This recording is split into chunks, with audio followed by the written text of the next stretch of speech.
ISLൽ കേരള ബ്ലാസ്റ്റേഴ്സിന് വേണ്ടി പല വിദേശ താരങ്ങളും കളിച്ചിട്ടുണ്ടെങ്കിൽ പോലും അതിൽ വിരലിലെണ്ണാവുന്ന താരങ്ങൾ മാത്രമാണ് കേരള ബ്ലാസ്റ്റേഴ്സിനോട് കൂടുതൽ വിശ്വസ്തയോടെ, അതായത് ലോയലായിട്ട് കളിക്കുകയും ഒക്കെ തന്നെ ചെയ്തിട്ടുള്ളത്. നമ്മൾ എടുത്ത് പറയുകയാണെന്നുണ്ടെങ്കിൽ കേരള ബ്ലാസ്റ്റേഴ്സിൻ്റെ ക്യാപ്റ്റനായിട്ടുള്ള ലൂണയെ കുറിച്ച് തന്നെ പറയേണ്ടതായിട്ടുണ്ട്. കേരള ബ്ലാസ്റ്റേഴ്സിന് വേണ്ടി മാത്രമാണ് അദ്ദേഹം ISLൽ ബൂട്ടണിയിട്ടുള്ളത്. അതുമാത്രമല്ല, അദ്ദേഹത്തിന് പല ISL ക്ലബ്ബുകളിൽ നിന്ന് ഓഫർ വന്നപ്പോഴൊക്കെ തന്നെ അദ്ദേഹം നിരസിക്കുകയൊക്കെ ചെയ്തിട്ടുണ്ട്. എന്നാൽ കേരള ബ്ലാസ്റ്റേഴ്സിൻ്റെ താരമായിട്ടുള്ള നോഹ സദോയുടെ ഒരു കാര്യമാണ് നിലവിൽ പുറത്തേക്ക് വന്നിട്ടുള്ളത്. കേരള ബ്ലാസ്റ്റേഴ്സിനെ സംബന്ധിച്ചിടത്തോളം കേരള ബ്ലാസ്റ്റേഴ്സ് കഴിഞ്ഞ ഒരു സീസണിൽ FC ഗോവയിൽ നിന്നും ടീമിലേക്ക് എത്തിച്ചിട്ടുള്ള താരമായിരുന്നു നോഹ സദോയ്. കേരള ബ്ലാസ്റ്റേഴ്സിനെ സംബന്ധിച്ചിടത്തോളം അദ്ദേഹം വളരെ മികച്ച പ്രകടനം തന്നെ കഴിഞ്ഞു പോയ ഒരു ISL സീസണിൽ കാഴ്ചവെക്കുകയും ചെയ്തിട്ടുണ്ടായിരുന്നു. ഏറ്റവും മികച്ച, അതായത് ഏറ്റവും കൂടുതൽ ഗോൾ കോൺട്രിബ്യൂഷൻ, അതായത് എല്ലാ ടൂർണമെൻറ്റും എടുത്തു നോക്കുമ്പോൾ അദ്ദേഹമാണ് ബ്ലാസ്റ്റേഴ്സിന് വേണ്ടി നൽകിയിട്ടുള്ളത്. ISLലും ഏറ്റവും കൂടുതൽ ഗോൾ കോൺട്രിബ്യൂഷൻ അദ്ദേഹത്തിൻ്റെ ഭാഗത്തുനിന്ന് ബ്ലാസ്റ്റേഴ്സിന് ലഭിച്ചിട്ടുണ്ട്. കേരള ബ്ലാസ്റ്റേഴ്സിന് വേണ്ടി വളരെ മികച്ച പ്രകടനം തന്നെ അദ്ദേഹം കാഴ്ചവെക്കുന്ന കാഴ്ചയും നമ്മൾ പല മത്സരങ്ങളും കണ്ടിട്ടുണ്ട്. അദ്ദേഹത്തിന് പരിക്ക് പറ്റുമ്പോഴൊക്കെ തന്നെ കേരള ബ്ലാസ്റ്റേഴ്സിൻ്റെ ടീം ആടി ഉലയുന്ന കാഴ്ചയും നമ്മൾ പല മത്സരത്തിലും കണ്ട സാഹചര്യങ്ങളുമുണ്ട്. സോ കേരള ബ്ലാസ്റ്റേഴ്സിൽ നിന്ന് താരം വിട്ടു പോകും എന്നിങ്ങനെ തരത്തിൽ ഒരുപാട് അഭ്യൂഹങ്ങൾ ഈ സീസൺ എൻഡ് ആയ സമയം തൊട്ട് തന്നെ പുറത്തേക്ക് വന്നിട്ടുണ്ടായിരുന്നു. പല ടീമുകളും താരത്തെ ടീമിലേക്ക് എത്തിക്കുവാനായിട്ടുള്ള ശ്രമങ്ങൾ നടത്തുന്നു എന്നിങ്ങനെയായിരുന്നു പല അഭ്യൂഹങ്ങളും വന്നിട്ടുണ്ടായിരുന്നത്. കാരണം ISLൽ വളരെ മികച്ച പ്രകടനം കാഴ്ചവെച്ചിട്ടുള്ളൊരു താരമാണ്. FC ഗോവയ്ക്ക് വേണ്ടിയായിട്ടാണെങ്കിലും കേരള ബ്ലാസ്റ്റേഴ്സിന് വേണ്ടിയായിട്ടാണെങ്കിലും ഒരു കൺസിസ്റ്റൻ്റ് ആയിട്ട് നല്ല പ്രകടനം വെക്കുന്നതിനാൽ തന്നെ അദ്ദേഹത്തെ ടീമിലേക്ക് എത്തിക്കുവാനായിട്ട് പല ISL ക്ലബ്ബുകൾക്കും താല്പര്യമുണ്ട്. അത് മാത്രമല്ല, പല ഫോറിൻ ക്ലബ്ബുകളും താരത്തെ ടീമിലേക്ക് എത്തിക്കുവാനായിട്ടുള്ള ശ്രമങ്ങളൊക്കെ നടത്തുന്നു എന്നിങ്ങനെ ഒരുപാട് അഭ്യൂഹങ്ങൾ വന്നിട്ടുണ്ടായിരുന്നു. ആദ്യം തന്നെ അദ്ദേഹം ഈ ഒരു കാര്യം നിരസിച്ചിട്ടുണ്ടായിരുന്നു.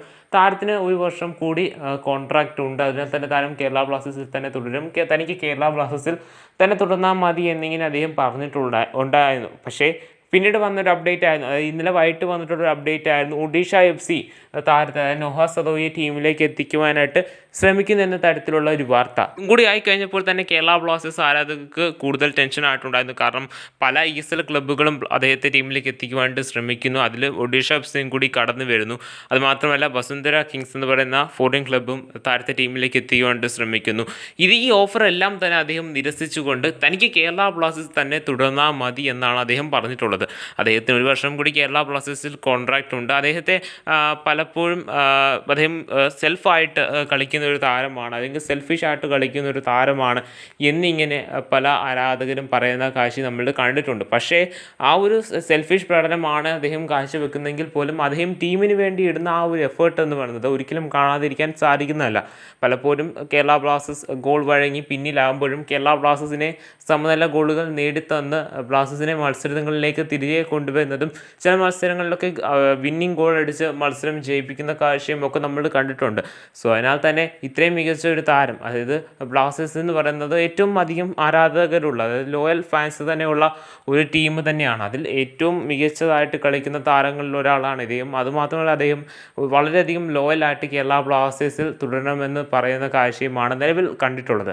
സോ ഇത് ഫുട്ബോളാണ്, പല താരങ്ങളും പല ടീമുകൾക്ക് വേണ്ടി മാറി മറിഞ്ഞും കളിക്കുന്ന കാഴ്ച നമ്മൾ കണ്ടിട്ടുണ്ട്. ഇന്ന് കേരള ബ്ലാസ്റ്റേഴ്സ് കളിക്കുന്ന താരം ഒരുപക്ഷെ മറ്റന്നാൾ കേരള ബ്ലാസ്റ്റേഴ്സിൻ്റെ റൈവൽ ടീമിൽ ഒരുപക്ഷെ കളിച്ചേക്കാം. ഒരുപക്ഷെ മറ്റൊരു റൈവൽ ടീമിൽ കളിക്കുന്ന താരം കേരള ബ്ലാസ്റ്റേഴ്സിലും കളിച്ചേക്കാം. പക്ഷേ നോഹ സദോയി എന്ന് പറയുന്ന ഒരു താരം കേരള ബ്ലാസ്റ്റേഴ്സ് തന്നെ തുടരണമെന്ന് പറയുന്നതിലൂടെ നമുക്ക് മനസ്സിലാക്കുന്ന ഒരു കാര്യം, അദ്ദേഹം കേരള ബ്ലാസ്റ്റേഴ്സിന് കൊടുക്കുന്ന ആ ഒരു പ്രയോറിറ്റി തന്നെയാണ്, അല്ലെങ്കിൽ ആ ഒരു ലോയാലിറ്റി തന്നെയാണ്. സോ ഇത് മാനേജ്മെൻറ്റ് മനസ്സിലാക്കണം എന്നാണ് ആരാധകരുടെ ഒരു ആഗ്രഹം. കാരണം മാനേജ്മെൻറ്റ് തീരുമാനിക്കുന്നതായിരിക്കും കേരള ബ്ലാസ്റ്റേഴ്സിൻ്റെ ക്ലബ്ബിലെ ഫൈനൽ ഡിസിഷൻ എന്ന് പറയുന്നത്. കാരണം മാനേജ്മെൻറ്റിൻ്റെ ഡിസിഷനാണ് എപ്പോഴും ഫൈനലായിട്ട് വരുന്നത്. സോ ഇന്ന് താരത്തിന് കേരള ബ്ലാസ്റ്റേഴ്സ് തുടരണമെന്ന് ഉണ്ടെങ്കിൽ പോലും മാനേജ്മെൻറ്റ് തീരുമാനിച്ച് കഴിഞ്ഞു കഴിഞ്ഞാൽ വേറെ ഒന്നും അവിടെ ചെയ്യുവാനായിട്ടില്ല. ഇതൊരു കാര്യം തന്നെയായിരുന്നു ഹോർഗെ പെരേരയുടെ കാര്യത്തിലും ബ്ലാസ്റ്റേഴ്സ് സംഭവിച്ചിട്ടുണ്ടായിരുന്നത്. ISLൻ്റെ 8ാം സീസണിൽ താരം കേരള ബ്ലാസ്റ്റേഴ്സിന് വേണ്ടി മികച്ച പ്രകടനം കാഴ്ചവെച്ചിട്ടുണ്ടായിരുന്നു. താരത്തിന് കേരള ബ്ലാസ്റ്റേഴ്സിൽ തുടരണമെന്ന് തന്നെ മാനേജ്മെൻറ്റിനെ അറിയിക്കുകയും ചെയ്തിട്ടുണ്ടായിരുന്നു. എന്നാൽ പോലും മാനേജ്മെൻറ്റ് താരത്തെ നിലനിർത്തിയിട്ടുണ്ടായിരുന്നില്ല. പക്ഷേ നോഹ സദോയുടെ കാര്യത്തിൽ ആ ഒരു കാര്യം ഉണ്ടാകുമെന്ന് തോന്നുന്നില്ല. കാരണം താരത്തിന് ഒരു വർഷം കൂടി കോൺട്രാക്റ്റ് ഉള്ളതിനാൽ തന്നെ ബ്ലാസ്റ്റേഴ്സിൻ്റെ മാനേജ്മെൻറ്റ് ആ ഒരു ഡിസിഷനിലേക്ക് പോവുകയാണെന്ന് തന്നെ നമുക്ക് പ്രതീക്ഷിക്കാവുന്നതാണ്. എന്തൊക്കെയായാലും വരാൻ പോകുന്ന സീസണിലെങ്കിലും കേരള ബ്ലാസ്റ്റേഴ്സിന് ഒരു ട്രോഫി നേടുവാനായിട്ട് സാധിക്കട്ടെ എന്ന് തന്നെ നമുക്ക് പ്രതീക്ഷിക്കാവുന്നതാണ്. കേരള ബ്ലാസ്റ്റേഴ്സിൻ്റെ പുതിയ കോച്ചായിട്ടുള്ള ഡേവിഡ് കെറ്റാലയുടെ കീഴിൽ നോവ സദോയുടെയും ഒക്കെ തന്നെ മികച്ച പ്രകടനത്തിൽ ബ്ലാസ്റ്റേഴ്സിന് വരാൻ പോകുന്ന സീസണിൽ തന്നെ ബ്ലാസ്റ്റേഴ്സിൻ്റെ പ്രഥമ കിരീടം നേടുവാനായിട്ട് സാധിക്കട്ടെ എന്ന് നമുക്ക് പ്രതീക്ഷിക്കാം. ഡ്യൂറൻഡ് കപ്പ് സീസണോടുകൂടി ആയിരിക്കും വരാൻ പോകുന്ന ISL സീസൺ, വരാൻ പോകുന്ന ഫുട്ബോൾ സീസൺ, ഇന്ത്യയിലെ ഫുട്ബോൾ സീസൺ ആരംഭിക്കാനായിട്ട് പോകുന്നത് ജൂലൈ 18 ആരംഭിക്കുന്ന ഡ്യൂറൻഡ് കപ്പോട് കൂടി തന്നെ ആയിരിക്കും ഈ ഒരു ISL സീസൺ ആരംഭിക്കുന്നത്. പിന്നീട് ഫെഡറേഷൻ കപ്പ് വരുമെന്ന് കേൾക്കുന്നുണ്ട്. സൂപ്പർ കപ്പിന് പകരമായിട്ടായിരിക്കും ഫെഡറേഷൻ കപ്പ് വന്നാലും വരിക. സോ എന്നാൽ തന്നെ ഒരുപക്ഷെ ISL വൈകിയേക്കാം. എന്തൊക്കെയായാലും കണ്ടതിനറിയാം.